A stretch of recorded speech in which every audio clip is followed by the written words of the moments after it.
Graça e paz, queridos irmãos. Como é bom podermos estar aqui mais uma vez, adorando a Deus, agradecendo ao Senhor e tendo uma certeza, Ele escuta nossas orações e Sua palavra nos fala ao coração também. Que coisa boa, não é não, pastor David? Boa noite. Boa noite, pastor Júnior, boa noite, meus irmãos. Como o senhor... Bela camisa, pastor David, bela camiseta, não está bonito, gente?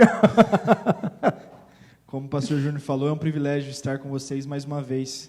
Ainda que longes uns dos outros, porém estamos juntos. Amém, para a glória do nosso Deus.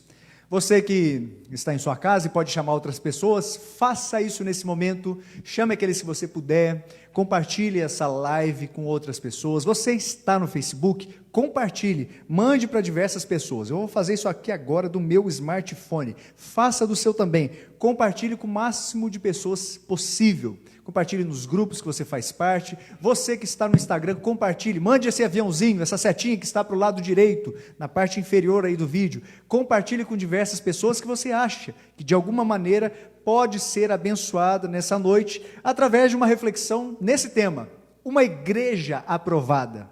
Na realidade, falaremos a respeito das nossas próprias vidas.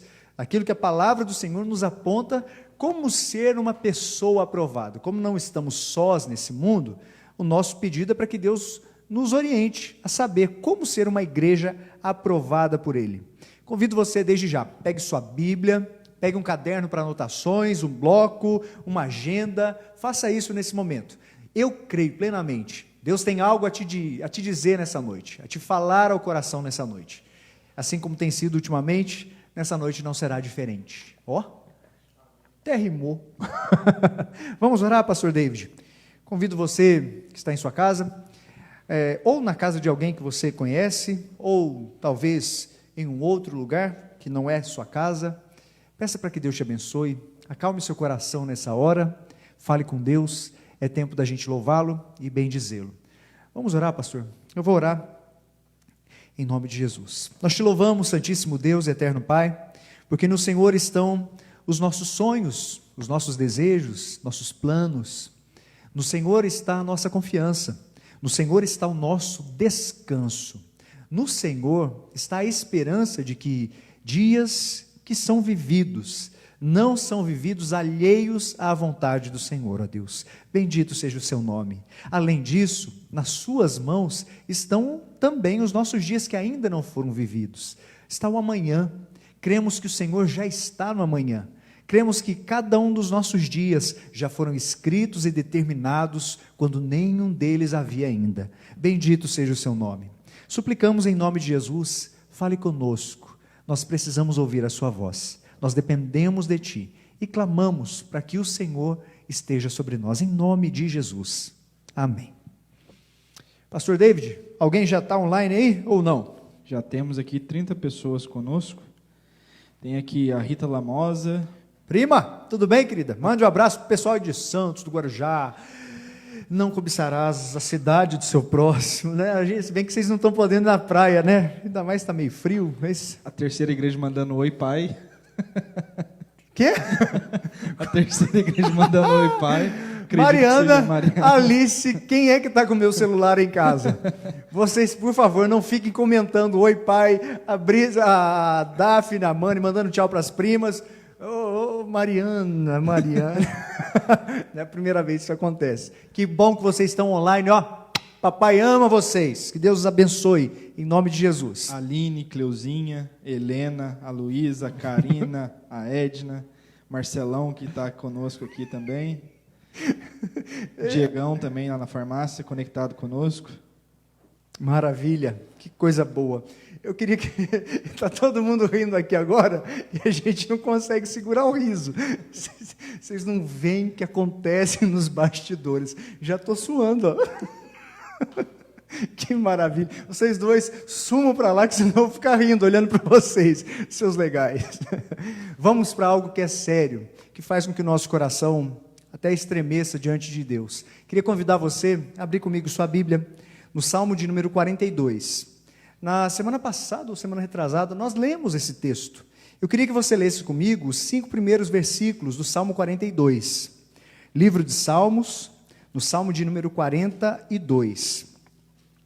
Um salmo que inaugura o segundo livro dentro do livro dos Salmos.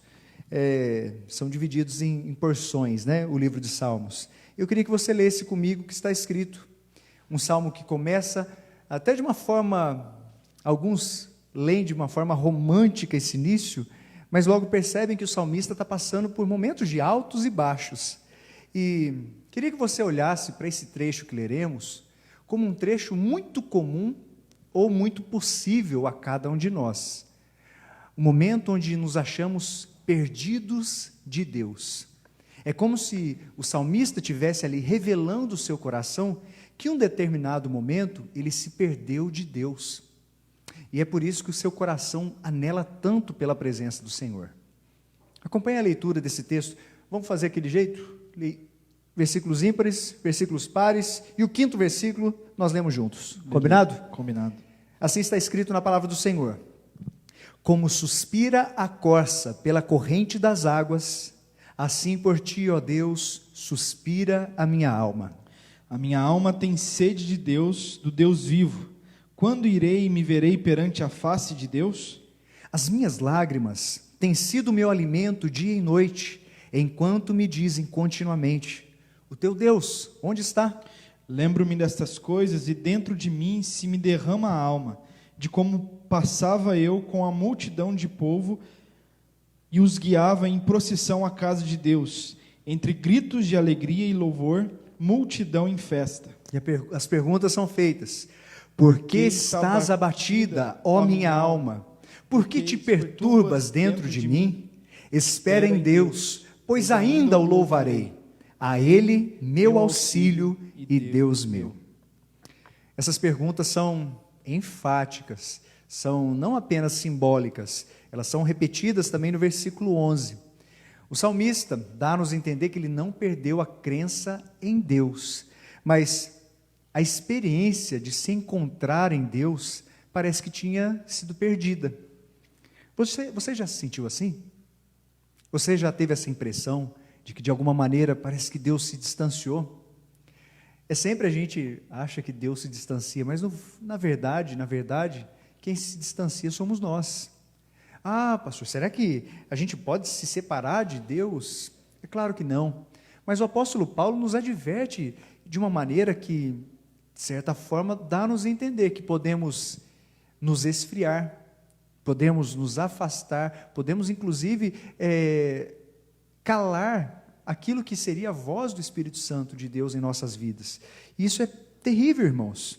Os seres humanos, eles precisam da sensação da presença de alguém com eles. Porque a sensação do vazio, ela pode fazer com que uma pessoa enlouqueça. A sensação da solidão faz com que alguém, até mesmo alguém que é extremamente normal, possa se tornar não apenas voltado para a parte mais negativa da sua alma, mas alguém que pode adoecer, alguém que pode se tornar inclusive perigoso aos que estão ao seu redor.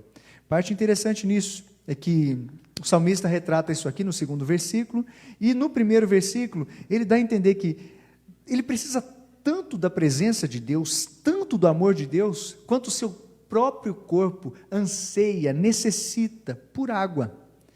Eu espero que em nome de Jesus a gente possa confiar no Senhor. Pastor David, não são raras as vezes que a gente se sente assim. Eu imagino que se fôssemos aqui compartilhar algumas experiências, terminaríamos esse tempo aqui até chorando, talvez, de tantas lamúrias que poderíamos apresentar. Mas não. O salmista, no 5º versículo, ele diz: espere em Deus, pois ainda o louvarei, a Ele, meu auxílio, Deus meu. Quando a gente olha para esse salmo, o nosso coração, pelo menos, se sente mais em paz. Não sei qual é a sua sensação, queria que o senhor compartilhasse um pouco, porque eu me sinto tão presente, tão próximo do salmista, porque se ele retrata isso, quem sou eu para não sentir algo assim, né? Eu quero começar essa fala pensando no verso 8, depois de falar de todas essas dificuldades que está acontecendo, e ele fala para a gente esperar no Senhor, ele diz que mesmo em meio ao sofrimento aí, a sensação de nós estarmos longe de Deus, ele diz: contudo o Senhor durante o dia me concede a sua misericórdia, e à noite comigo está o seu cântico, uma oração ao Deus da minha vida. Amém. Talvez o segredo aqui sempre essa aqui, de jamais nos apartarmos da presença de Deus. Amém. Nesses momentos nós precisamos buscá-lo mais. Amém. Marcelo, eu acho que o som aqui está desligado, não está? Do playback. A gente vai cantar um cântico que fala a respeito da bondade de Deus. Mas queria te incentivar nessa noite. Aproveite o tempo que a gente está tendo e não que estejamos vivendo um momento terrível, nebuloso, completamente distante de Deus, mas reconheça que você precisa desse amor. Talvez seja o primeiro passo para que o seu coração seja consolado. Não é verdade, pastor? Reconheça que você precisa de Deus. Outra coisa, olhe para a sua alma, que talvez esteja ferida, machucada, mas, por outro lado, possa ser orgulhosa, achando que não precisa do Senhor. Olhe para a sua alma, converse com ela. É isso que o salmista está fazendo. Na semana que passou eu falei, isso é um solilóquio, é um falar consigo mesmo. É um bate-papo diante do espelho. É falar com você, é falar sozinho, mas sendo ouvido por você. É um momento bom, propício para isso, não é, pastor? Com certeza. Nós temos ouvido alguns relatos tristes, complicados, mas ao mesmo tempo nós temos escutado algumas coisas que falam sobre a bondade de Deus. Eu queria te incentivar, se lembre da bondade de Deus, se lembre da bondade de Deus. Hoje falaremos sobre esse tema, uma igreja aprovada pelo Senhor, uma igreja que é aprovada pelo próprio Deus. Não se esqueça, Deus nunca vai mudar, Deus sempre será o mesmo. Deus é o mesmo ontem, hoje e o será para todo o sempre. Mudam as estações, mudam as fases da nossa vida. Há um ano, como é que você estava, hein? Como é que estava a expectativa do seu coração há um ano? Estava às vésperas aí, né? 2, 3 meses do meu casamento. Há 2 anos, você se lembra como é que estava? Estava 1 mês de ordenado. 1 mês e pouquinho. Há 5 anos, você imaginava o que a gente está vivendo aqui, pastor? De jeito nenhum. Eu sempre conto que em 2014, quando a terceira igreja falou, olha, agora seria um momento de você ir buscar uma igreja fora, para você crescer e tudo mais, que o primeiro ano eu fiquei trabalhando na igreja como seminarista. Em 2014 eu falava, eu nunca mais quero voltar para Itajubá. Você falou isso? Falei. Olha isso. Você falou para quem? Num Num solilóquio. Exatamente. Nessa falou conversa consigo mesmo. particular. Por que você falou isso? Abre o coração, põe na roda, põe na rede. Não sei. Interessante. Eu senti muito essa desconexão com a terceira igreja, porque fiquei 10 anos aqui, então você sair da igreja que você amava, você deixar a família, deixar a namorada, porque eu só vinha para cá uma vez por mês, e quando voltava não tinha mais aquela delícia de estar junto. Eu falava, não é mais meu lugar. Então eu falava para Deus, eu não quero mais voltar para lá. Mas 2 anos depois eu chorava para voltar. O nosso coração faz planos, mas a resposta certa vem do Senhor. Sim. E que bom. Olha, irmãos, nós temos escutado alguns relatos muito tristes a respeito de perdas nesse tempo, a respeito de pessoas que ficaram com medo de toda a situação, outras que sofreram de uma forma direta o que está acontecendo ao redor do mundo, seja efeitos de uma doença, seja efeitos das perdas na própria família ou perdas de conhecidos, ou seja, inclusive o efeito econômico gerado pela crise, gerado pela quarentena. Algumas pessoas perderam seus empregos, não sabem como vai ser amanhã. Mas quero aqui hoje enfatizar uma história que eu ouvi nessa tarde, pouco antes de vir para cá. Deus também abençoa. Deus também faz com que os nossos olhos consigam contemplar coisas que somente Ele poderia fazer numa época como essa, onde tudo está parado, ou aparentemente parado. Deus continua a agir. E eu espero que você não perca essa esperança. Deus continua a agir. Ele continua a fazer. Vamos cantar esse cântico? Que ele continua sendo bom? Será que é possível? Eu acho que está sem som aqui, viu, gente? Tá não? Tá com som aí? Peraí, vamos ver aqui. Vamos liberar.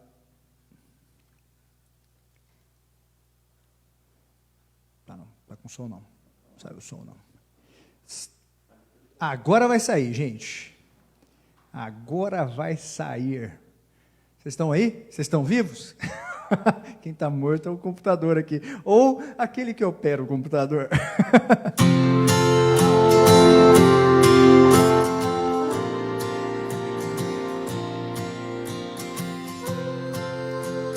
Conhece essa música? Vamos cantar? Um dia a gente aprende a confiar em um Deus que faz milagres, que ouve a nossa oração, que se faz presente aqui. Um dia a gente aprende a dar um passo só de cada vez, mas sem duvidar, mas sem duvidar, que Ele continua sendo bom, que Ele continua sendo Deus, Ele continua sendo bom, Ele continua sendo Deus. Oh, oh, oh.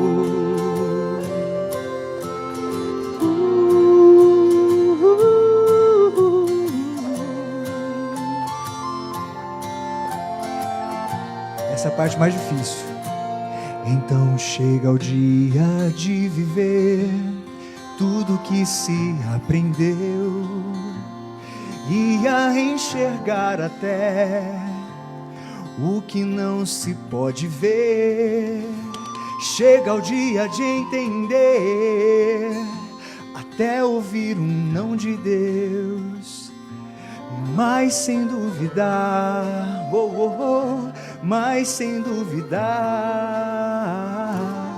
que Ele continua sendo bom, Ele continua sendo Deus, Ele continua sendo bom, Ele continua sendo Deus, Ele continua sendo bom, Ele continua sendo Deus, Ele continua sendo bom, Ele continua.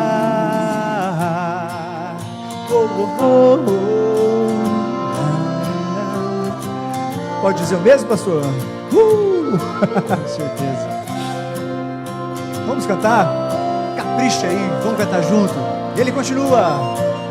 Ele continua sendo bom, Ele continua sendo Deus, Ele continua sendo bom, Ele continua sendo Deus, Ele continua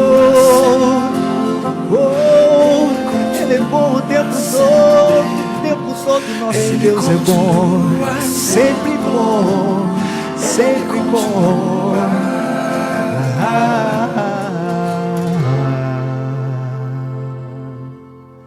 Amém. Hoje foi com playback, aleluia. Eu queria mandar um abraço para o nosso amigo Paulo César Baruch, que nos escuta em sua casa. Que Deus te abençoe, meu querido. Estamos te esperando fazer uma visita aqui na terceira igreja, viu? Para o Senhor, para sua esposa. Amamos vocês, admiramos o trabalho de vocês. Que Deus continue a abençoá-los. Pastor David, poderia orar? Agradecendo a bondade de Deus em nome de Jesus. Senhor, nosso Deus, nosso Pai, de fato, para nós é um privilégio sermos chamados de filhos.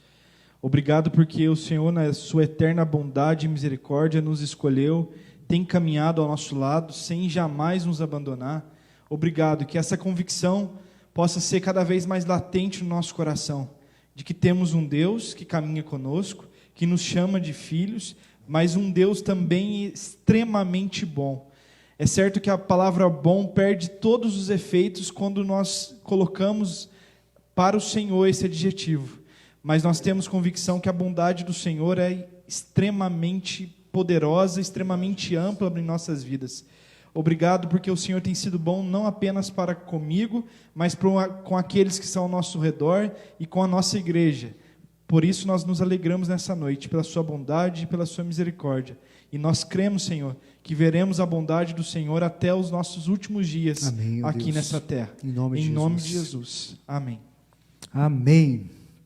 Uma igreja Aprovada. Pastor David, acabou de orar, mas veja se tem algum comentário, o que os irmãos estão compartilhando aí nas redes. Eu também vou entrar aqui nas redes e quero saber o que os irmãos estão compartilhando também. A Luísa falou que gostou do playback, mas prefere o senhor cantando. Eu estava dublando. Tocando, perdão. Eu vou dublar da próxima vez. Acho que dublado sai melhor. Já sei. Vamos colocar a imagem, o clipe passando. Ô Luísa, ó aqui para você, ó. Amo você. Deus abençoe em nome de Jesus. Uma igreja aprovada. Por que a gente tem que falar um pouco sobre isso? Nós temos escutado algumas notícias, né? Pelo menos nos últimos tempos aí, nós temos ouvido muitas notícias que têm assustado o nosso coração. Assustado. Eu não estou falando da pandemia. A pandemia foi mais uma coisa assustadora. Se você pega alguns meses aí, essa mesma época, no ano passado, as notícias eram diferentes. As notícias que traziam um certo desconforto ao nosso coração falavam a respeito de síndromes que estavam surgindo na nossa sociedade, inclusive dentro das próprias igrejas. Pessoas com estresse, pessoas com depressão, o crescimento da síndrome de burnout, que é um esgotamento físico e mental. A gente escutou isso e não apenas poucas vezes. Grande parte dos congressos de pastores e líderes por todo o Brasil foram voltados para essa temática. A própria Igreja Presbiteriana promoveu um congresso falando a respeito de problemas do coração, problemas na alma. E sabe de uma coisa, gente? Crentes fervorosos também passaram por isso. Nós lemos o Salmo 42, e não de forma desproposital. Lemos no Salmo 42 um desnivelamento da fé, um desencontro do salmista com Deus. Todos nós somos passíveis de passar por momentos como esse. Pastor David, a gente começa a perceber que isso continua vivo. Não é porque a pandemia chegou que, de certa forma, isso foi deixado de lado, isso foi cancelado. Agora todos os problemas de depressão, todos os problemas de síndromes, de esgotamento, esgotamento, nessa época de pandemia, nessa época de quarentena, como esgotamento? Olha, irmãos, não tem sido poucos os casos de pais que estão tendo que acompanhar essas aulas online, que estão buscando ajuda psicológica. Dada a importância dos professores, você que é professor, que Deus abençoe sua vida. Alguns pais estão percebendo o real valor que os professores têm nesse momento. Louvado seja Deus. Outros pais não estão percebendo isso, mas estão se rendendo a diazepam, a Rivotril, estão tendo que tomar calmante, tarja preta, porque o negócio está feio. Como é que a gente vê isso, pastor? Será que cancelaram os problemas agora? Tenho acompanhado e feito uma mentoria com o Ricardo Agreste, pastor em Campinas. Abraço também ao reverendo Ricardo Agreste, você que nos escuta. Pastorzão, a gente te ama, meu querido. Venha também fazer uma visita à Terceira Igreja, quando for flexibilizado os cultos. Já deixamos o convite. Eu sei que sua agenda também é difícil, é complicada, muita coisa, mas fica o convite, não é não, pastor? Com certeza. Vai tomar um café bom na casa do pastor David, que é mentoreado. E eu vou junto. E ele falou uma coisa que é verdade. A Covid-19 ele foi um aceleramento desses processos, algumas coisas estavam acontecendo já. Por exemplo, ele citou aí educação à distância, por exemplo. Antigamente, isso era um tabu para as escolas. As escolas não queriam isso de jeito nenhum. E hoje nós vemos que elas tiveram que se adaptar a isso. Forçosamente. Foram forçadas a se adaptar a isso. Ou seja, foi um aceleramento de processos. As empresas que tinham também dificuldades com profissionais trabalhando em casa, hoje eles estão saindo de grandes centros com um aluguel muito caro para que os seus empregados trabalhem em casa. Então e aí isso acontece também na nossa família. Famílias que já estavam passando dificuldade no relacionamento, essa Covid-19 trazendo esse ambiente um mais próximo do outro, acabou acelerando esse desgaste e muitos casais estão entrando em divórcio e por aí vai. O problema é que o isolamento, ele não é um momento de paz para os nossos corações. Como o senhor falou no começo, nós somos seres relacionais.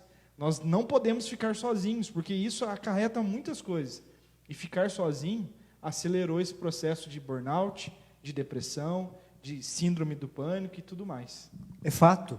Tem pessoas apresentando sintomas dessas síndromes.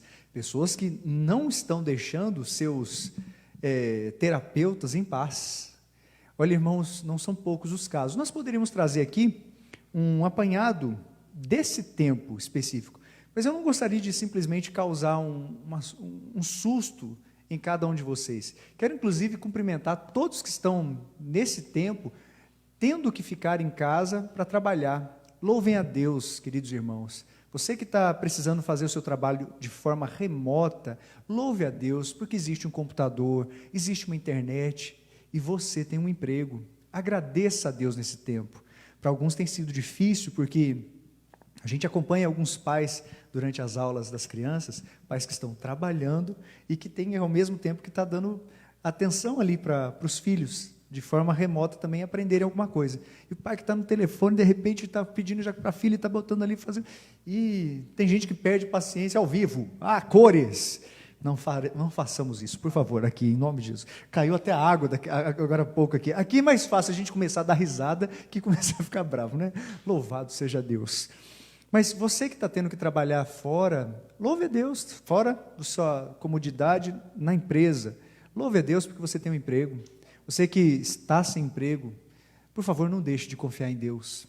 O fato é, pastor, que essas atividades que a gente vê ao redor, as pessoas tentando fazer muito, outras acomodadas, completamente distantes, simplesmente esperando que alguém faça alguma coisa, são contrastes grandes dentro de uma mesma sociedade. E não sei se você pôde já perceber isso, quem sabe no mesmo ambiente que você está. Pessoas extremamente ativas, querendo fazer algo, outras completamente passivas, como se tudo tivesse que correr para o próprio bem dela. Sempre tem uma característica nisso, atitudes equivocadas do coração. Seja nas síndromes que a gente vê, seja num distanciamento ou nas perspectivas a respeito das coisas da vida, a gente sempre vai poder identificar orgulho, a vontade muitas vezes de controlar todas as coisas, soberba, medo, preguiça. Essas coisas acabam ficando sempre assim, contrastadas umas com as outras. Você já percebeu isso ao seu redor? Talvez não tenha percebido de uma forma plena, mas eu queria te convidar a tentar observar de uma forma maior isso ao seu redor. Nós ficamos assustados no ano passado, especialmente com a quantidade de vezes que nós ouvimos sobre pastores, líderes religiosos, pessoas preparadas teologicamente, que lideram outras pessoas, são cuidadores, pastores são cuidadores, que estavam precisando de cuidado. Tanto o pastor David como eu, fomos abençoados por um processo de cuidando de cuidadores, um projeto que foi elaborado por um irmão nosso. Um abraço para você, Gustavo Moalen, da Espaço Lil, que Deus abençoe sua vida, e se propôs a nos ajudar a lidar com algumas coisas. Uma iniciativa maravilhosa, coisa boa. Por quê? Algumas estatísticas assustaram esses amigos. Tais estatísticas: 70% dos pastores. Isso foi feito, só para colocar a par aqui os irmãos, o Instituto Schaeffer de Desenvolvimento da Liderança Eclesiástica é um instituto que fica sempre atento às necessidades do povo cristão, das necessidades que acontecem dentro das igrejas. Necessariamente não são todas da mesma denominação, é um apanhado geral. E eles, de forma geral, perceberam que 70% dos pastores norte-americanos vivos experimentaram algum tipo de esgotamento. É claro que, é uma pesquisa lá nos Estados Unidos, mas sinceramente, pastor, eu acredito que os números possam não ser iguais, talvez, mas eles podem se aproximar muito. Não acredita nisso? Sim, a realidade do Brasil é igual, um pouco menos, ou talvez até maior, se a gente for pensar. 70% dos pastores norte-americanos vivos experimentaram algum tipo de esgotamento. No nosso presbitério, 2 pastores foram diagnosticados com síndrome de burnout. 2 não, 3. E é muita gente, num contexto bem menor, num contexto não tão amplo assim. Eu estou falando da realidade do nosso presbitério. Detalhe em relação a pastores. desse Instituto Schaefer aqui, que fez a pesquisa, 70% dos pastores disseram que não tinham um amigo pessoal. Eu louvo a Deus porque podemos, às vezes, contar nos dedos, mas temos, louvado seja o Senhor, encontramos muitas vezes um no outro, uma amizade, uma parceria, um momento para a gente poder abrir o coração, e não é aquele tipo de amigo que a gente simplesmente faz assim, oi, tudo bem, tudo jóia? Então, horas que a gente até ouve, oi, tudo bem, mas fica com receio de dizer, não está tudo bem. E tem horas que se a gente fala, não está tudo bem, talvez as pessoas não queiram nem ouvir. Você já teve essa sensação, quando já te perguntaram, oi, tudo bem? Aí de repente você foi responder, você ficou naquela, será que se eu for falar tudo o que eu estou sentindo, a pessoa vai querer me ouvir? É um negócio complicado, não é não? Fala sério. Aqui, continuar a pesquisa. 70% dos pastores norte-americanos estavam acima do peso. E estar acima do peso leva a outras coisas. Leva a hipertensão, leva a diabetes, leva a depressão profunda. E não só isso, 60% disseram que não se recuperaram completamente depois que voltaram à ativa, depois de um tratamento da parte psicológica. Detalhe importante, daqueles que eram casados, 40% das esposas desses pastores apresentaram algum tipo de esgotamento ou sinais de depressão. Será que o ministério é um negócio tão ruim assim, pastor? Será que a igreja, ela adoece a pessoa? Como assim? A gente está falando num contexto de igreja. E aí, o nosso tema aqui hoje é falar sobre uma igreja que é aprovada por Deus. Num contexto de igreja, umas coisas desse tipo, que história é essa? O ministério eu acredito que seja o maior privilégio das nossas vidas, é servir ao Senhor, como eu orei no começo aqui, e eu tenho isso muito claro no meu coração. É um privilégio, é uma delícia a gente ser instrumento de Deus no meio de pessoas que a gente encontra na caminhada, que a gente vê Deus transformando a história, mas ao mesmo tempo, a expectativa que se tem acerca de nós e das nossas famílias, ela se torna muitas vezes pesada demais para a gente carregar. O detalhe é que a gente na igreja, a gente conhece o melhor das pessoas, não é? Você já percebeu isso? Talvez a melhor face que você possa apresentar, a melhor versão da sua vida, você conheceu apenas depois que começou a conviver na igreja. Mas vamos falar sério, é na igreja que a gente também conhece o pior das pessoas. Pode perceber, as pessoas que mais nos machucam são aquelas que são mais importantes para a gente. Se não são da família de sangue, podem ser da família da fé. Isso já causou inúmeros problemas ao redor do mundo. E aqui, não vamos falar de uma coisa tão distante, vamos falar de você, de mim. Isso nunca causou problemas para você? Será que sermos aprovados tem como a gente fechar os olhos para essas coisas? Absolutamente não. Detalhe, o suicídio chegou na igreja, e já faz tempo. Só em 2013, num espaço de apenas um mês, 3 pastores renomados lá nos Estados Unidos tiraram a vida. Aqui no Brasil, nós tivemos relatos em todos esses últimos anos de pastores que tiraram a própria vida. Seja lá no Nordeste, pelo menos 3 casos. Aqui em Minas, um pastor presbiteriano, um pastor que era conhecido por sua alegria, um pastor que era conhecido por ter gravado um CD de músicas infantis, tirou a sua própria vida. Será que o desejo era de morrer? Ou o desejo, na verdade, era de acabar com a não-vida? São coisas profundas que a gente não pode deixar de lado. Geralmente, pastor, temos percebido que a igreja, ela tem 2 grandes equívocos. Primeiro, que o evangelho, ele precisa ser ouvido, compreendido e acolhido apenas por aqueles que estão fora das igrejas. Não, o evangelho tem que ser pregado para quem está fora da igreja. Esquece disso, mentira. O evangelho tem que ser pregado para quem está dentro da igreja. Nós que estamos dentro da igreja temos que ser confrontados, moídos pelo evangelho todos os dias, porque senão o nosso orgulho, nossa altivez, nossa vontade de dizer, olha como eu acertei, olha como eu sou bom, olha como eu sou puro, olha como eu sou legal, olha como eu conheço teologia, olha como eu conheço a Bíblia. Isso atrapalha a gente num tanto. Isso faz com que a gente desconsidere o outro. acabe deixando o outro de lado muitas vezes.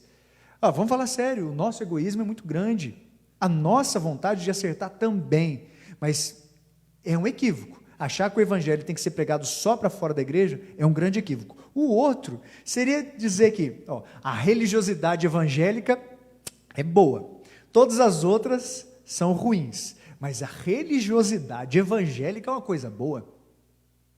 Mentira! Mentira! O que a gente entende como religiosidade? Por favor, não entenda de forma incorreta isso. Vamos pegar o termo religare, que vem do latim, que dá a ideia da tentativa do homem de se ligar a Deus, de se religar a Deus. Quando o homem foi expulso do Éden, quando Adão e Eva foram expulsos, em Gênesis, no seu 3º capítulo, houve uma ruptura nessa ligação. A religião seria uma tentativa, com todos os seus esforços, do homem de se encontrar com Deus, de se religar a Deus. O dicionário diz que religião seria o conjunto de crenças, tradições, ritos e normas comportamentais que tem por objetivo a conquista do favor de Deus por parte do fiel. Ou seja, é você tentar ter o favor de Deus através da sua conduta pessoal. Resultado disso, você vai se aproximar de Deus. Nem sempre. Na realidade, quando parte de você a iniciativa de buscar a Deus, geralmente, o que é gerado? Orgulho ou cansaço, mas especialmente frustração. Não entenda de forma só negativa o que eu estou tentando te dizer. Eu estou querendo dizer que qualquer tentativa humana de construir uma escada que vá até o céu para se encontrar com Deus, vai ser infrutífera. Se existe um caminho do homem para Deus, ele não pode ser feito a partir do homem, ele precisa ser feito de Deus para o homem. Ele não nasce na terra, ele nasce no céu, ele não nasce no homem, ele precisa vir de Deus. Deus é quem toma a iniciativa de nos religar. E não é uma tentativa do homem de, com seus próprios esforços, chegar-se a Deus. É uma direção que Deus dá, é uma iniciativa que Ele toma para que você e eu possamos ter esperança de novo. Está vendo como é diferente? São perspectivas diferentes, mas podemos crer nisso. Com certeza. Na questão aqui da gente tentar ilustrar como a gente pode ser orgulhoso e cansado e frustrado nesse momento aqui, pensando na religiosidade dessa busca inteira nossa para com Deus, essa busca falha, né, de traçar um caminho até Deus. Orgulho é quando nós menosprezamos as pessoas. Exato. Nós somos melhores que todos os outros. Eu sou melhor porque eu sirvo a Deus e o pastor Júnior não. E isso faz com que nós... Ele está falando que eu não sirvo. Exemplo, tá, irmão? Faz com que nós nos coloquemos num pedestal inalcançável. E isso gera o outro lado da moeda. Pessoas olham para nós. É interessante que os fariseus, eles colocaram, se eu não me engano, 39 regras só na questão do mandamento de guardar o sábado. Eles acrescentaram 39 regras a esse mandamento. Isso gera um cansaço, uma frustração, porque nós não somos capazes. E aí nós vemos que o Evangelho, ele mostra exatamente quem nós somos, ele não deixa eu ser nem melhor, mas nem pior também, nessa questão. O Evangelho nos coloca em igual patamar, no mesmo patamar, porque o padrão do Evangelho é Jesus. Aleluia. E quando ele nos confronta, eu não sou melhor do que ninguém, mas também não me sinto cansado e frustrado, porque ele pagou a dívida que era minha. Pastor, isso é imprescindível, um entendimento. Por quê? Se nós não tomarmos cuidado, nos sentiremos melhores até mesmo a outros cristãos. A minha igreja é a igreja da história. Aí outros podem dizer, a minha igreja é a igreja do fogo. A minha igreja é a igreja da revelação. A minha igreja é a igreja da cura. E vamos falar sério, irmãos, qualquer tentativa pessoal, exatamente isso que o pastor David falou, vai gerar um orgulho. Por um lado, orgulho. Se você consegue cumprir bem, e você fecha, vamos ser realistas, fecha os olhos para alguns erros pessoais, você vai se sentir orgulhoso, talvez anata, aquilo que está acima de todos.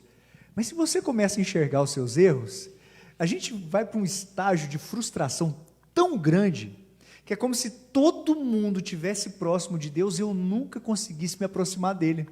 Está percebendo a diferença? É complicadíssimo isso.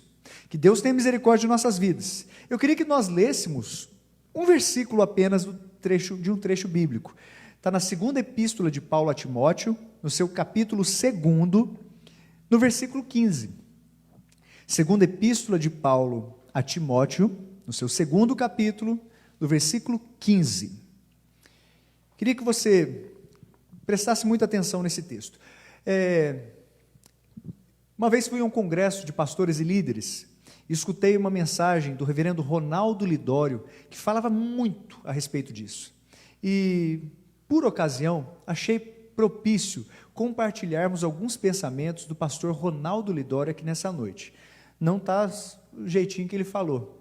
Está segundo a versão revista atualizada do Pedroso. Mas eu queria que você aprendesse algumas coisas com o que o texto pode nos ensinar. E se você quiser, de uma maneira mais profunda, aprender com isso, procure as mensagens do pastor Ronaldo Lidório, quando ele fala a respeito de tratar coisas do coração, o coração do obreiro. Eu não me lembro qual era o tema especificamente da mensagem dele, mas a partir de algumas anotações e através de comentários bíblicos também, podemos chegar a esse texto. Vamos ler o que está escrito? Procura apresentar-te a Deus como obreiro que não tem de que se envergonhar, que maneja bem a palavra da verdade.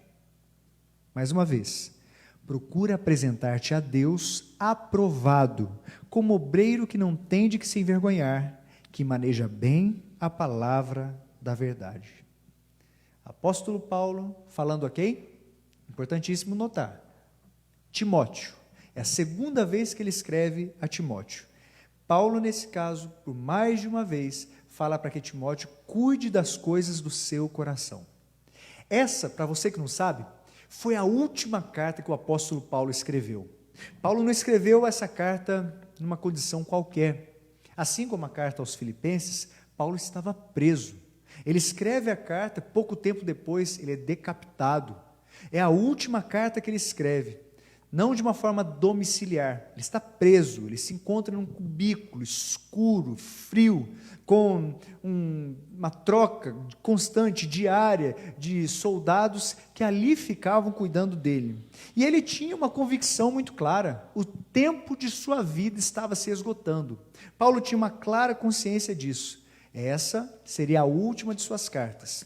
Por que ele escreve a Timóteo? Por quê? Talvez, dentre todos os porquês, nós temos aqui um de grande valor, porque ele queria que Timóteo se relacionasse com o Evangelho de Deus. Está dando para entender? Ele tinha, na realidade, até uma certa expectativa de se encontrar com Timóteo novamente. Se você virar a página da sua Bíblia, talvez seja até na mesma página, mas no 4º capítulo, no versículo 9, olha o que ele pede a Timóteo. Timóteo, procura vir ter comigo depressa. Procura vir ter comigo depressa. No final da carreira, no final da vida, Paulo não queria nada além de um amigo. Olha que coisa incrível. Detalhe, ele narra, por que eu posso afirmar? Ele no 10º versículo do capítulo 4, se você perdeu aí, Demas, tendo amado o presente século, me abandonou. Ele diz aqui, Crescente foi para a Galácia. Crescente era um homem. Tito foi para a Dalmácia, somente Lucas está comigo. Lucas, o evangelista, Lucas, o doutor, o médico, que escreveu o livro de Atos também, possivelmente quem transcreveu essa carta. Aí ele diz aqui, toma contigo Marcos, traze-o, pois me é útil para o ministério. Quanto a Tíquico, melhor dizendo, mandei-o até Éfeso. Aqui, ele diz, Alexandre, versículo 14, o latoeiro causou-me muitos males. Aí no versículo 16, na minha primeira defesa, ninguém foi ao meu favor, antes todos me abandonaram. Que coisa! Ele estava sozinho. Paulão, o maior pregador do evangelho que esse mundo já viu. Paulo, apóstolo, chamado pelo próprio Cristo, no final da sua carreira queria ter alguém por perto. Paulo tinha uma certeza de quem ele era. Paulo não tinha problemas com sua definição de identidade, mas se você olha aqui para o livro de 2 Timóteo, se você vê o primeiro capítulo, passeie pela Bíblia, por favor, é como se ele estivesse dando um conselho para Timóteo. Timóteo, guarde o evangelho.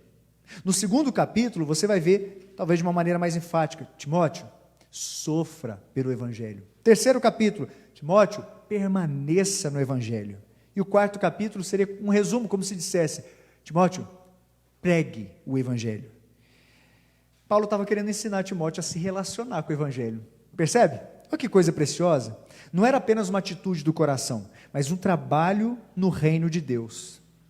Talvez seja um momento de falarmos de todo o coração, seja um momento de nos relacionarmos com o evangelho, como nunca nos relacionamos em toda a nossa vida, e pedir, Senhor, aviva o nosso coração, Senhor, aviva a nossa igreja, ó Deus, faça-nos cristãos aprovados por Ti. A igreja só vai ser aprovada se tiverem pessoas, membros dessas igrejas, que forem aprovadas por Deus. Não é não, pastor David? O que o pessoal está falando sobre isso, pastor? Estou vendo muito comentário aí. Tem 2 comentários que eu gostaria de ler aqui. Primeiro da Cleide, nossa irmã, esposa do Arquimedes. A igreja que somos, nós não podemos viver isolados uns dos outros. A Bíblia diz que é melhor ser 2 do que 1, pois se um cair, o outro ajuda. E o principal, buscar socorro no Senhor. Só no Senhor há segurança. Por causa do pecado, nós vamos passar por aflições. Jesus disse, eis que estarei convosco todos os dias. Todos passamos por momentos difíceis. E um outro aqui que eu gostaria de ler, do nosso querido presbítero Deltri, dizendo, certo, reverendo Júnior, assim como o apóstolo Paulo, nosso tempo também está se esgotando. Preparemo-nos para o encontro com Deus. Amém. Amém. Detalhe importante, se a gente quer ser uma igreja aprovada, eu queria destacar aqui alguns ensinamentos. Você ia falar alguma coisa, pastor? Perdão. Me interrompa, a hora que quiser. Pode deixar. A primeira dessas coisas que gostaríamos de destacar é exatamente essa. Se queremos ser uma igreja aprovada, devemos viver debaixo da expectativa de Deus. A primeira ênfase desse versículo não é em relação a se apresentar aprovado, mas é a quem se apresentar. O texto, o versículo diz, procura apresentar-te a Deus, não é a mais ninguém. É a Deus, não é procurar se apresentar diante da família, diante do púlpito, diante da igreja, diante da comunidade, diante de quem for, é a Deus.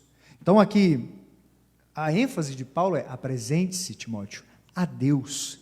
Você tem que prestar contas a Deus. Se de alguma maneira o seu coração tem que se preocupar com alguma coisa, é sobre prestar contas a Deus, é sobre confiar em Deus. Quem aprova ou desaprova é Deus. Timóteo, preste atenção, é nessa relação com o próprio Deus que o coração tem que ser provado, que as atitudes têm que ser aprovadas, mas o seu coração, a sua mente, aquilo que faz com que talvez seja o combustível para que você se levante, seja alguém que se relaciona, seja aprovado, é diante de Deus. Aqui, Timóteo, preste atenção, não se esqueça, você tem que se apresentar, em primeiro lugar, a Deus. Isso já resolveria muita coisa, não é não, pastor David? Sim. Uma coisa que eu aprendi com o pastor Onésimo, ele não está aqui hoje. Um abraço, pastor Onésimo, que Deus abençoe sua vida, meu querido. Foi a primeira pessoa que me disse isso antes de ir para o seminário, que nós não podemos tentar agradar todo mundo, porque certamente nós viveremos somente acerca da expectativa das outras pessoas. E aí quando o senhor fala dessa expectativa na vida de Deus, aquilo que Deus tem para nós, eu também me lembro de uma frase que você já me ensinou, que a nossa causa está diante de Deus. Amém. Nós não podemos esperar, nós não podemos deixar que as pessoas esperem algo da gente, porque a nossa causa está diante de Deus. Na realidade, a gente pode esperar que alguém nos defenda, que alguém faça algo por nós. Nossa causa está diante de Deus. Ó, aqui, tem muita gente com coitadismo exagerado, vamos falar sério. E aqui a gente não gosta disso, não. Não é legal. Eu não estou dizendo de você reconhecer suas dificuldades, isso é preciso. O grande problema de algumas pessoas é que vivem fora da expectativa de Deus. Geralmente, tem duas expectativas que competem com a pessoa nesse caso aí. A primeira delas, a expectativa que as pessoas têm a nosso respeito. Então, o indivíduo fica muito medroso, fica muito cheio de ansiedade sobre o que os outros estão pensando a respeito dele, exatamente como o pastor David acabou de falar. As nossas atitudes, as realizações, o ministério, o casamento, um passeio, seja o que for, parece que a pessoa sempre tem uma preocupação muito grande sobre o que os outros estão pensando. E, gente, viver debaixo da expectativa dos outros é um fardo, é correr atrás do vento.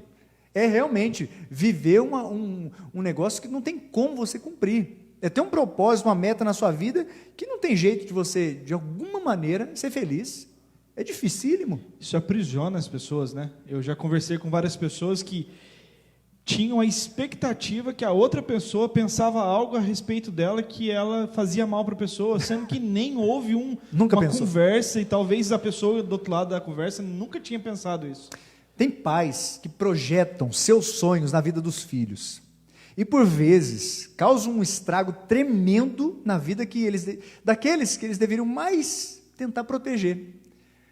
É complicado isso. Quando os pais querem realizar o seu sonho na vida dos filhos e tem filhos que vão viver suas vidas simplesmente tentando cumprir uma projeção dos pais sobre a vida deles. É trágico. Porque eu creio plenamente, Deus pode dar um direcionamento para a vida dos pais, sim. E aqui, estou falando em primeiro lugar para mim, porque eu sou pai, tenho 2 filhas e tenho muitos sonhos para a vida delas. Mas eu tenho que entender uma coisa, os pensamentos de Deus não são como os meus pensamentos. Quem sabe eu tenha bons pensamentos para elas. Agora Deus tem melhor. E talvez eu não saiba. E se eu não tomar cuidado, eu não vou conseguir identificar aquilo que é melhor de Deus. Sempre relato isso. Uma moça, uma conhecida nossa, muito querida, ela sempre foi uma apoiadora da vida, da obra missionária, e ela sempre chamou missionários para ir em sua casa, e sempre recebia, seminaristas recebia. Eu era tratado muito carinho na época que era seminarista na casa dela. Poxa, uma pessoa que realmente ama a Deus e ama servir o próximo. Até que a filha dela, depois de um tempo já de casado, o marido falou assim, Deus me chamou para o ministério. Ela pegou, abriu os olhos, estalou, vocês? É uma coisa que às vezes mexe com a gente. Às vezes a gente gosta muito de pensar, para o outro pode ser bom, mas para vocês...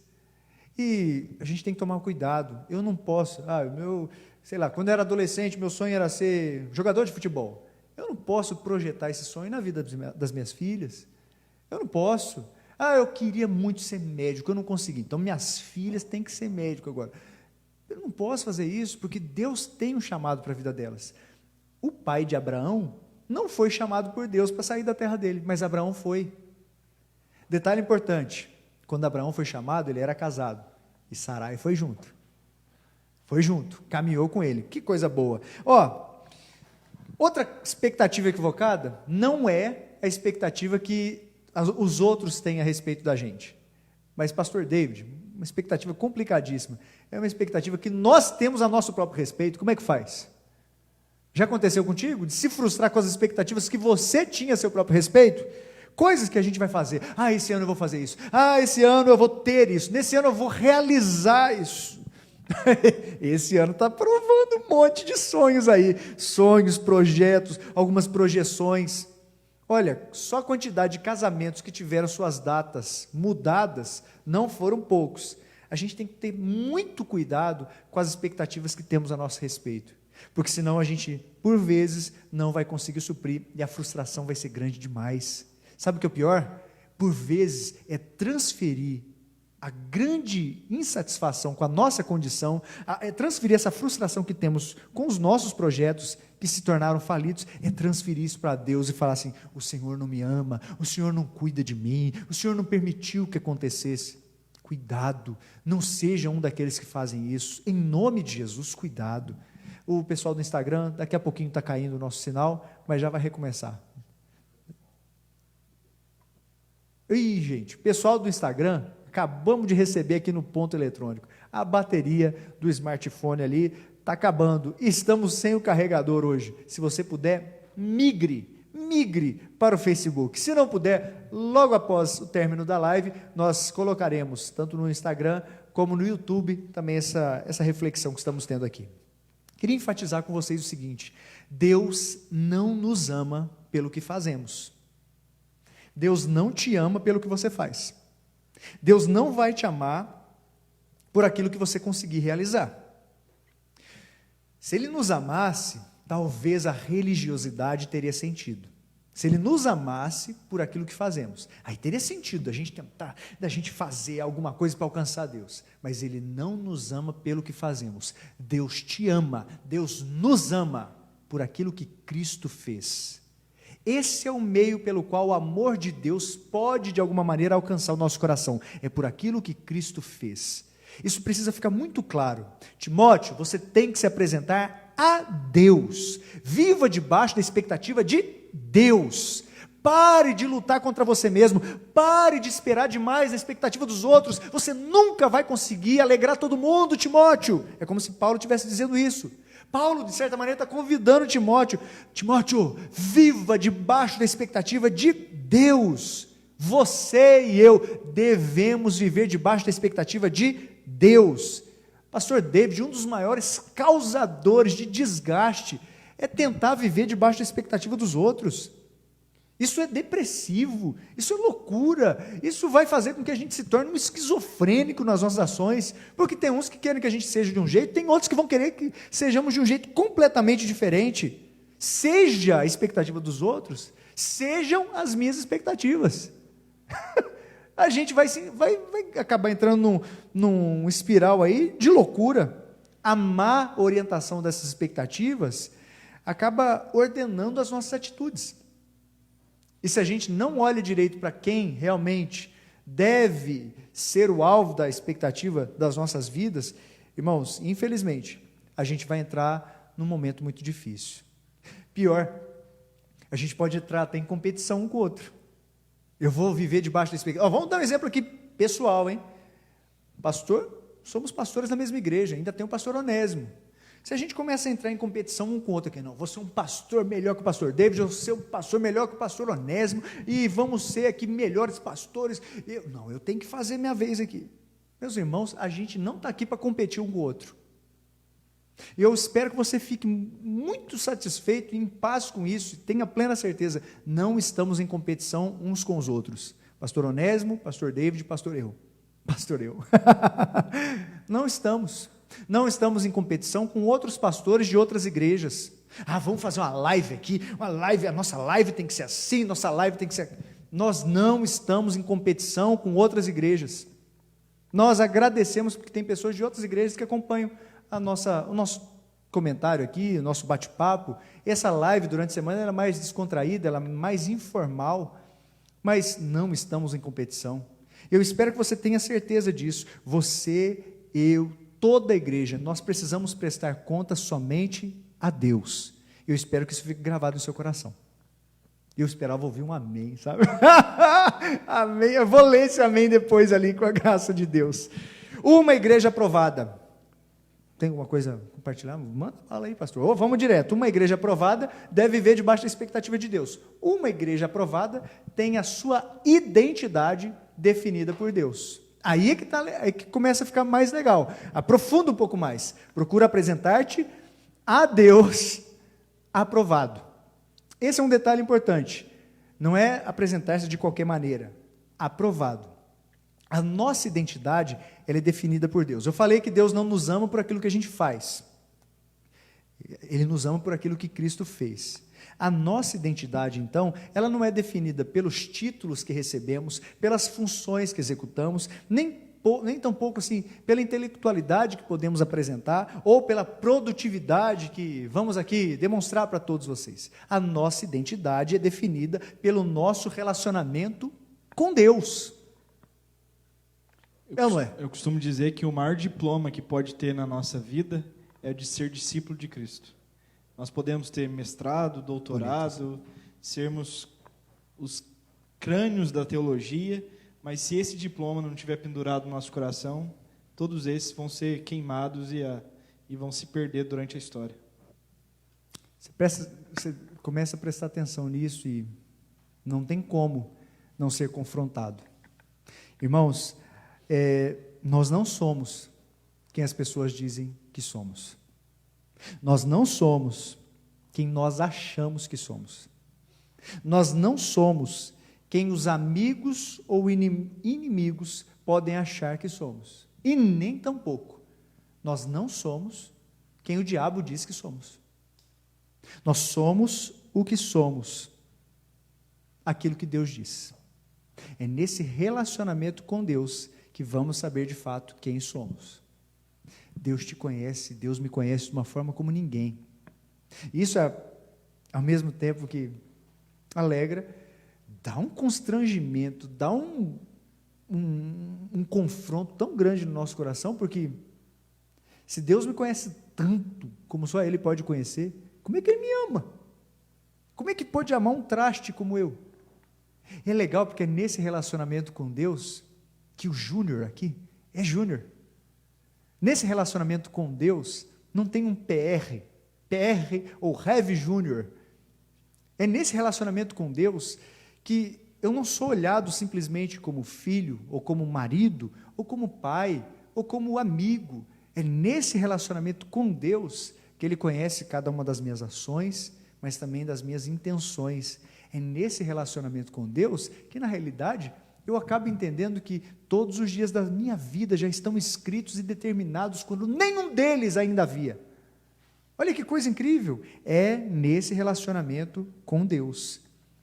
Você se lembra que a gente fala a respeito disso, né? Mas quando Deus está naquela escolha dos filhos de Jessé, Ele vira e fala,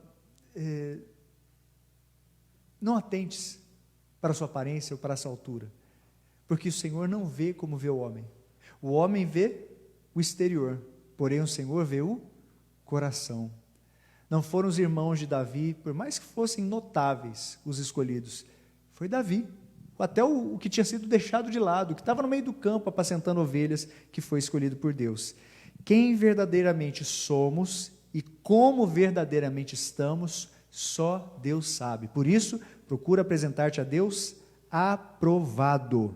É Deus quem prova, é Deus quem aprova, ou Deus quem desaprova. Pastor David, isso é seríssimo, hein, não? Sim, ainda mais na questão que só Deus pode ver o nosso coração. Ser aprovado pelos homens é possível, mas apresentar-se diante de Deus aprovado, aí o buraco é mais embaixo. É mais complicado porque, como a gente deve se apresentar a Deus? O texto diz aprovado. Gostei muito da explicação que o reverendo Ronaldo Lidório deu a respeito disso, falando a respeito desse termo no grego, aprovado.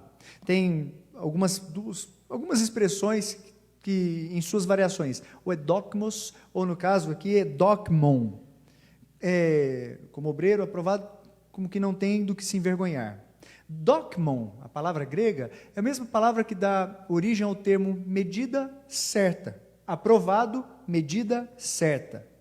Essa expressão, essa palavra, nesse caso, dokmon, era usada para as pessoas reconhecerem as moedas que eram verdadeiras. As moedas naquela época tinham umas bordas de metal. Algumas pessoas, ao pegarem as moedas, retiravam as bordas de metal. Então, a moeda não tinha o mesmo valor. E por causa de ficarem menores, porque as suas bordas foram retiradas, o seu valor ficava menor também. Pareciam com a original, mas não eram. Então, para ser válida, ela tinha que ser uma dokmon. Ela precisava ter uma medida certa, uma medida completa, uma medida cheia. Essa mesma palavra, dokmon, também era usada para alguém quando ia ao mercado, quando ia comprar um cereal, um arroz, um feijão, uma cabaça de arroz. Tem várias maneiras que a gente pode pegar. Se eu fosse pegar um arroz com a minha mão, eu posso encher a mão a ponto de aquilo ficar para cima. Eu posso simplesmente pegar superficialmente, ficar aqui só naquilo que minha mão consegue segurar. Detalhe, quando era colocado a cabaça dentro do lugar onde estava o arroz, para ser uma medida dokmon, para ser uma medida certa, uma medida cheia, inteira, original, era preciso uma régua. Então colocava-se a cabaça e passava a régua por cima. Deu para entender?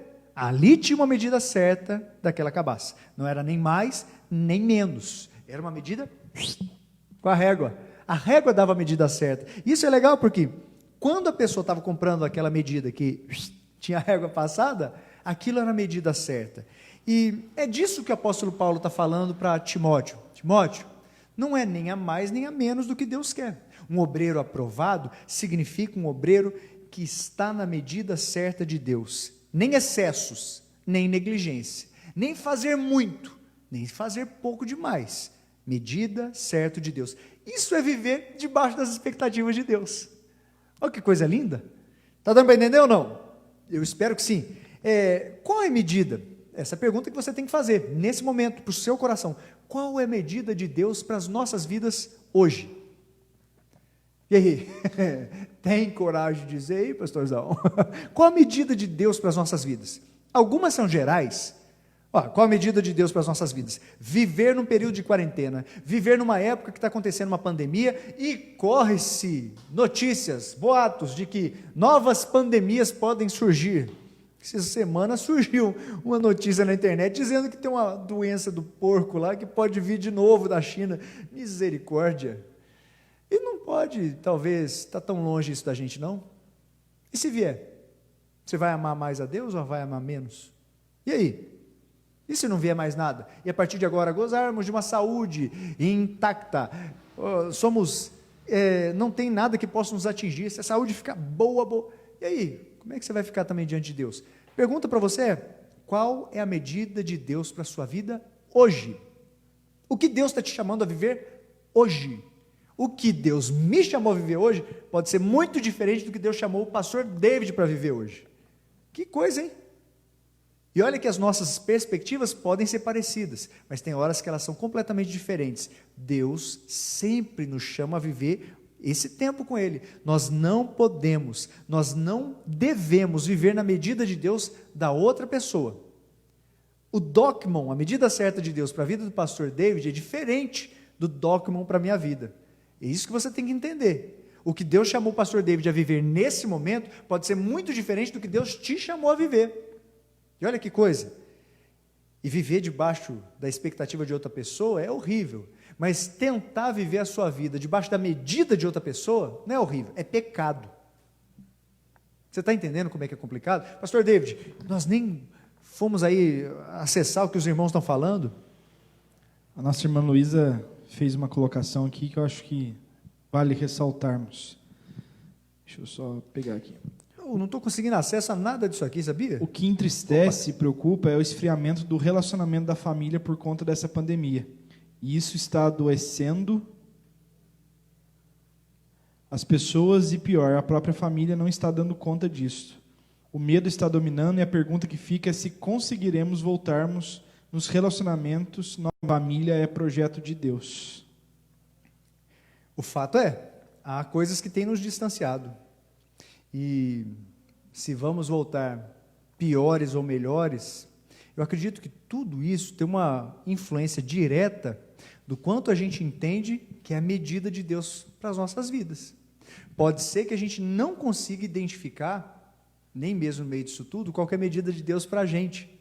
E a gente ainda continue a provocar diversas discussões, às vezes discussões até sem fim, né? Mas é importante a gente pensar, podemos perder algumas coisas nesse tempo, podemos. Eu acredito que tem pessoas que, por causa desses dias, vão ser confrontadas a ter uma vida cristã mais profunda.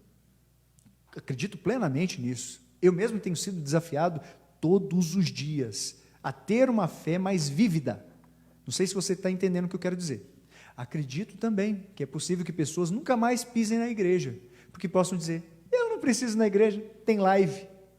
Eu posso salvar minha semana ouvindo, na realidade, qualquer pastor. Posso ouvir qualquer igreja. A igreja que der mais certo. E vamos falar sério, irmãos. Não é fácil, não. Não é fácil a gente fazer projeções. Até porque nossas projeções são extremamente complicadas.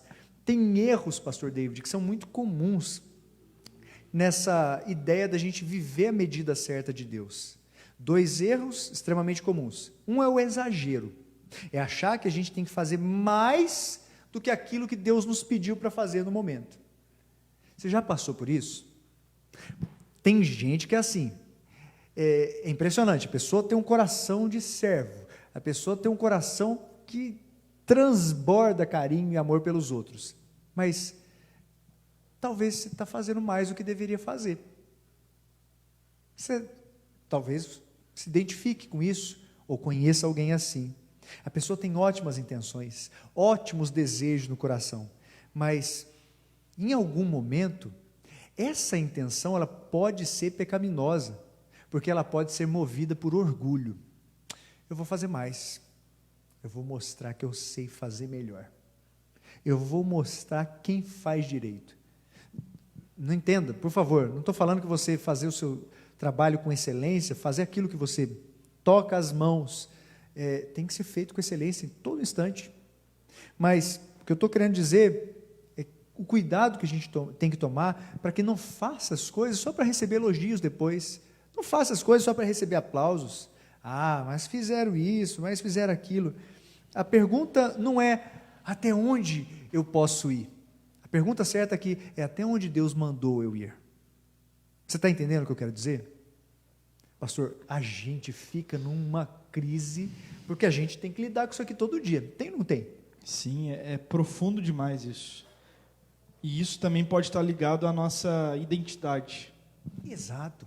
Porque muitas vezes nós nos pegamos fazendo tantas coisas, pensando que a gente precisa fazer isso para ser aceito, para ser alguém notável na história.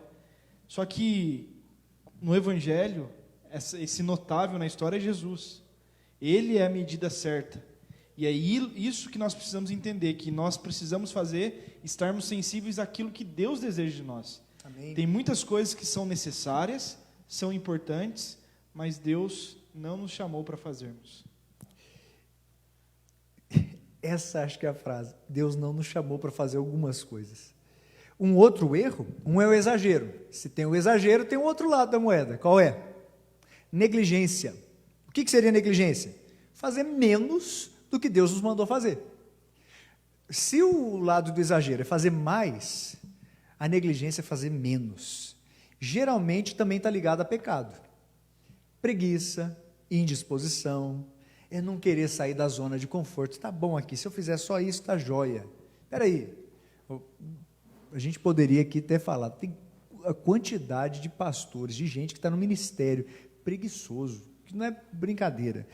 Mas pessoa que trabalha na área que você também não apresenta preguiça? Ou dentro da sua casa, quantas vezes você talvez já não apresentou preguiça? Poderia fazer a medida certa, mas foi negligente, fez menos. Às vezes por indisposição, outras vezes por preguiça. E em ambos os casos, nós temos um pecado aí que também é identificado: egoísmo. Por quê? É não se dispor a fazer o que Deus quer que a gente faça. E muitas vezes é para não perder o que a gente já tem. Eu não vou fazer nada não, até aqui tá bom, se eu fizer mais estraga. Espera aí, gente, fazer o bem e fazer aquilo que Deus mandou fazer, obviamente, é o certo, é o que vai trazer benefício. Você leu algum texto? Tem um texto que a gente está estudando com jovens na escola dominical, que mexe muito e tem falado muito ao meu coração, que tem a ver com essa ideia de que tudo que a gente precisa fazer tem que ser bem feito e para Deus. Amém. Né? Porque às vezes a gente acha que fazer bem feito para Deus é só o nosso ato religioso. Amém. Mas o senhor citou uma situação do nosso trabalho.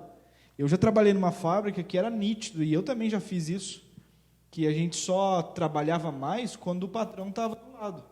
Quando o patrão dava uma saída, todo mundo relaxava, todo mundo passava. E aí o texto lá de Colossenses, capítulo 3, diz o seguinte: olha, servos, obedecei em tudo ao vosso Senhor segundo a carne, não servindo apenas sob vigilância, visando tão somente agradar a homens, mas em singeleza de coração, temendo ao Senhor.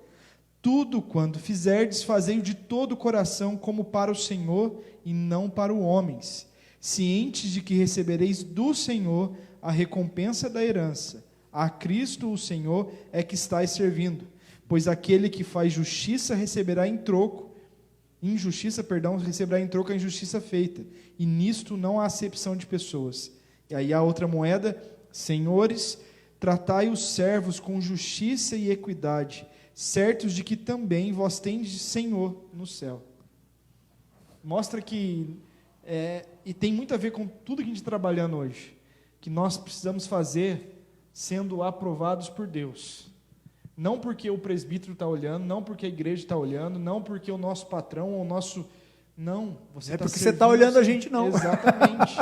E olha, vamos falar sério, é tentador. Aqui, hoje à tarde a gente estava aqui na igreja, a gente estava tentando montar um novo cenário, e a gente fica assim, e se a gente colocar isso, e se mudar isso aqui? A gente ia tentar fazer um telão maior na parte de trás, e até comentava com uma irmã aqui, esses tempos atrás, pastor, mandaram uma para mim, escrito, ô pastor, você se coçou 23 vezes. Eu falei, o quê? Você contou? Eu falei, o que é isso? Eu estou com problema, acho que de coceira, mas você está com problema de ficar me contando. Quase cuspiu água aqui, ó. Está com problema de ficar contando as vezes que eu me coço. O que é isso? A gente vai ser visto, porque está aqui, dá para você perceber tudo, dá para você ver a hora que eu derramei a água, depois você pode voltar para a imagem, você vai ver eu enxugando a mão, você vai ver quantas vezes a gente balança essa televisão. Isso aqui é uma guerreira, viu? Isso aqui não cai nunca, aleluia, não vai cair não, misericórdia, minha televisão. Mas parte importante nisso tudo é que, fazendo aquilo que está a mais do que deveríamos fazer, e fazendo aquilo que está a menos do que deveriam fazer, irmãos, em ambas as situações, seremos reprovados por Deus. Reprovados por Deus. Eu não quero ser reprovado por Deus. Eu espero que você também não queira, em nome de Jesus. Obreiro aprovado não exagera, nem negligencia. Ele faz a medida certa. É por isso que eu acredito que a gente não vai se estender mais do que...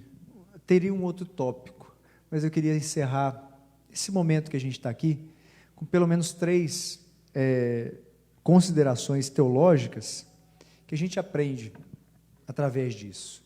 O reverendo Ronaldo Lidório coloca da seguinte maneira: primeira dessas considerações teológicas, a medida de Deus não significa sempre saúde e vida, pois ela pode significar também perigo e morte.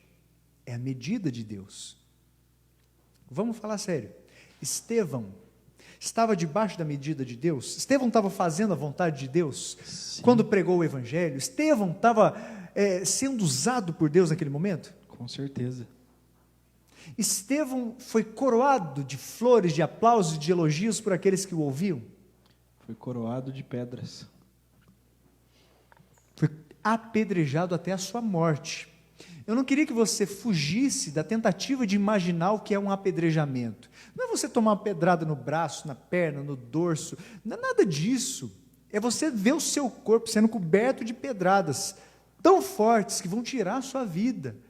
E dependendo do tamanho da pedra, aquilo quebraria os ossos, aquilo amassaria o crânio de Estevão, aquilo quebraria a sua cartilagem no nariz, aquilo esfolaria a sua face, aquilo furaria sua mão, dependendo da força, da intensidade, do peso.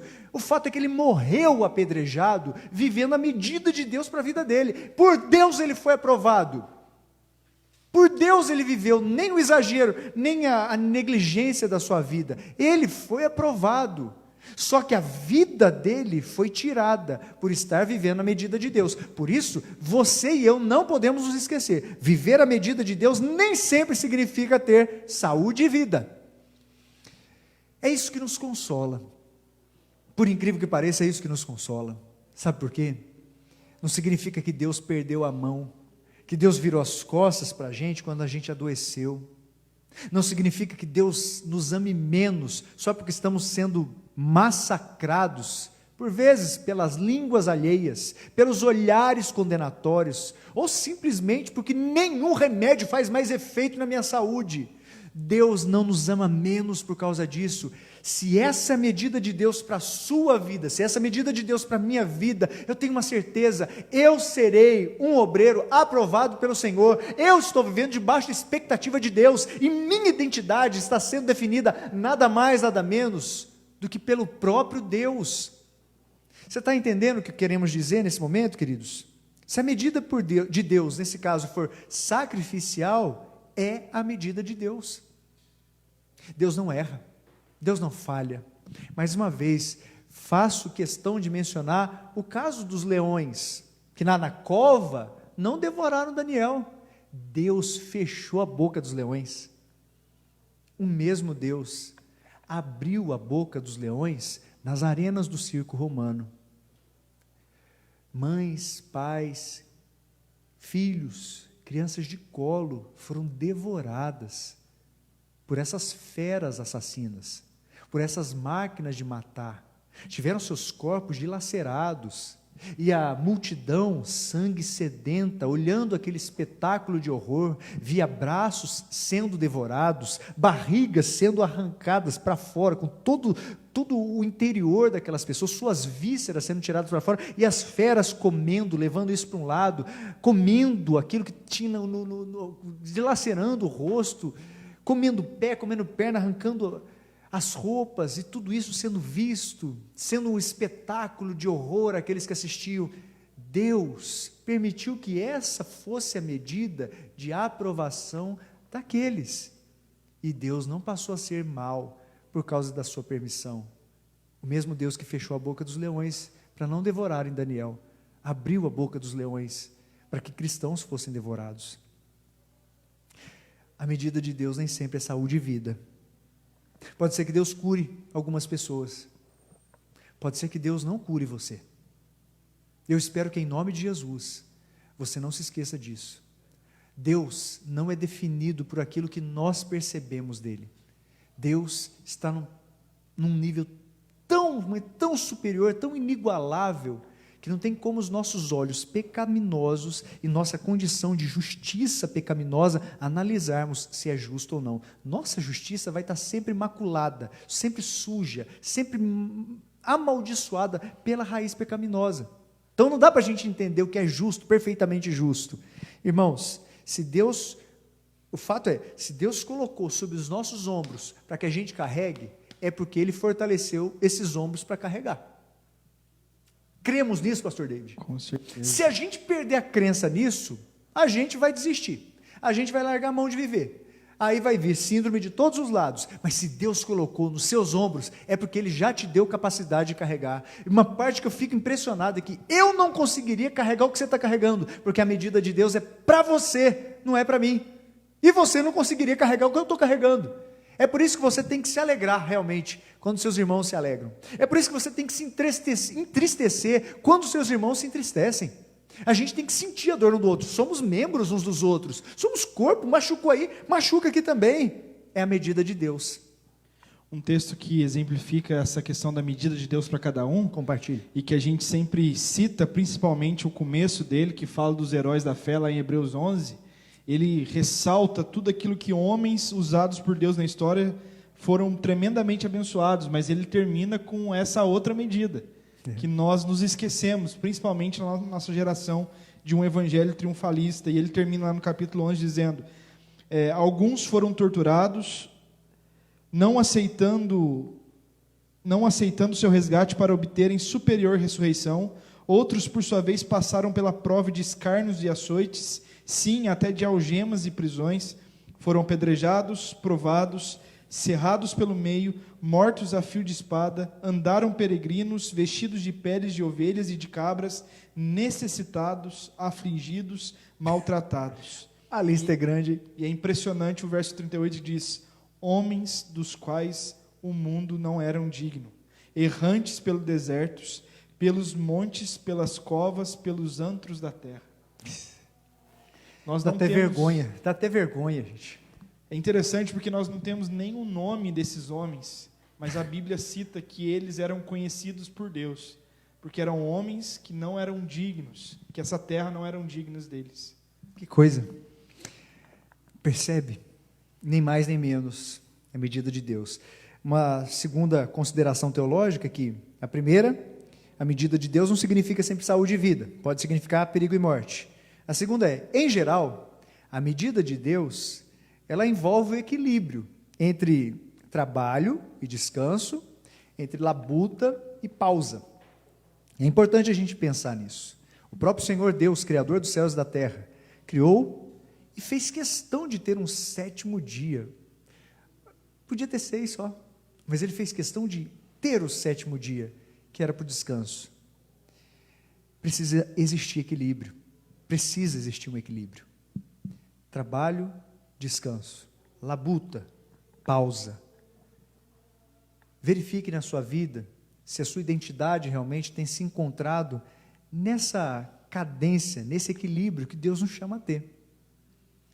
Se entrarmos nesse desespero por fazer demais, vamos para um extremo.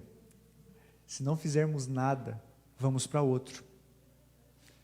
Faça isso, analise seu coração, tem existido equilíbrio?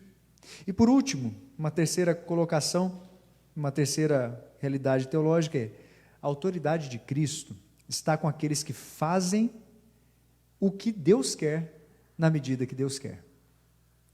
Isso é lindo. A autoridade de Cristo está com aqueles que fazem o que Deus quer, na medida que Deus quer. Quando a gente faz o que Deus quer, nós estamos debaixo da proteção e do poder de Deus.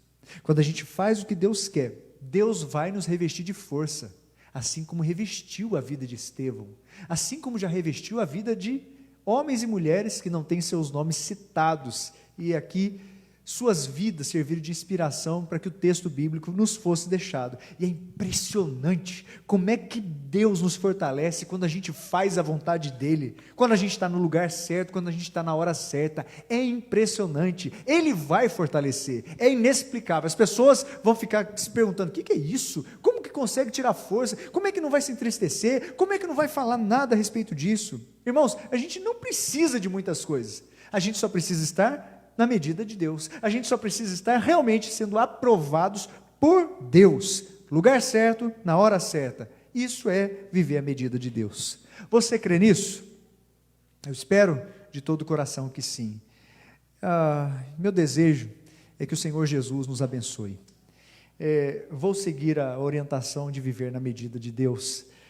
Tínhamos preparado um outro ponto, mas acho que vai ser a mais do que a medida da noite.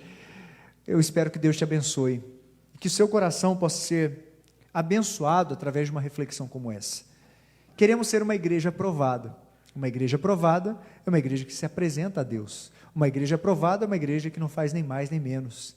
É uma igreja que tem sua identidade definida por Cristo. Deus assim nos abençoe. Espero que você realmente confie no Senhor. Vamos orar, pastor? Alguma última consideração? Só um pedido de oração aqui que a nossa irmã Luísa pediu, que nós oremos pela tia dela, lá de Lorena, Iraci, nesse momento de oração. Amém. Creio que também há outros pedidos de oração que poderiam ser feitos aqui. Eu espero que, em nome de Jesus, você que está passando por uma enfermidade, ou um momento difícil na sua caminhada, uma indefinição, ou a necessidade de uma decisão, confie no Senhor. Ele é o nosso abrigo, Ele é a nossa segurança. Eu espero que você guarde realmente essas palavras na sua mente e no seu coração.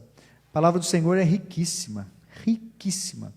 E uma das coisas que a gente pode aprender é exatamente isso. Deus dá ouvido às nossas orações. No Salmo 55, a gente lê: dá ouvidos, ó Deus, à minha oração. Não te escondas da minha súplica, atende-me e responde-me. Sinto-me perplexo em minha queixa e ando perturbado. Olha que coisa. Mais uma vez, nesse caso agora Davi, expondo o seu coração diante de Deus. Vamos orar? Nós, ó Deus, Santíssimo Deus, Eterno Pai, aqui nós nos rendemos diante de Ti, nos dobramos diante do Senhor, reconhecendo nossa incapacidade, reconhecendo nossas falhas, e reconhecendo como precisamos do Senhor. Ó Deus, a Tua palavra nos faz se estremecer, a Tua palavra nos confronta, mas ao mesmo tempo nos consola de uma maneira tão sem igual, que não tem como a gente continuar da mesma forma depois que se depara com a palavra do Senhor. Nós queremos Te louvar porque temor e tremor são gerados através da Sua palavra, e pedimos de uma maneira completamente, ó Deus, rendida aqui diante do Senhor: tem misericórdia de nossas vidas, ajude-nos, ó Deus, a todos os dias nos lembrarmos de apresentar o nosso coração, apresentar a nossa vida, apresentar nossas atitudes, apresentar ações e intenções ao Senhor, apresentar-se a Deus, ao Deus que nos amou, que nos chamou, que nos fez, ao Deus que nos deu incumbências, ao Deus que nos responsabilizou, ao Deus que nos capacita a passar por indefinidas situações diante dos nossos olhos, mas completamente definidas pelos olhos do Senhor. Ó Deus, ajude-nos a realmente ser aprovados por Ti. Nós precisamos da Sua aprovação. Tem horas que nosso desejo é ser aprovado por todos, e sabemos que isso é loucura. Nunca conseguiremos ser aprovados por todos, e nós Te louvamos por isso, porque se fôssemos aprovados por todas as pessoas, fazendo aquilo que Te desagrada, seria, ó Deus, seria uma tentação muito grande. Ó Pai, pedimos de uma maneira especial, que não tentemos fazer mais do que devemos, mas que também não fiquemos aquém do que deveríamos fazer, não façamos a menos do que a medida do Senhor para as nossas vidas. Queremos ser aprovados por Ti, fazendo a Sua vontade, cumprindo o Teu querer. Livre-nos de nós mesmos. Essa é a nossa oração, ó Deus, em nome de Jesus. Amém. Pastor David, pode impetrar a bênção, por favor? E agora, meus queridos e amados irmãos, que a graça do nosso Senhor e Salvador Jesus Cristo, o amor de Deus, nosso eterno Pai, e a consolação e o poder do Espírito Santo, que nos capacita a andarmos nos nossos dias, esteja conosco e com todo o povo de Deus espalhado pela face da terra, hoje e para todo sempre. Amém. Amém. Que Deus te abençoe, querido, em nome de Jesus. Fique em paz.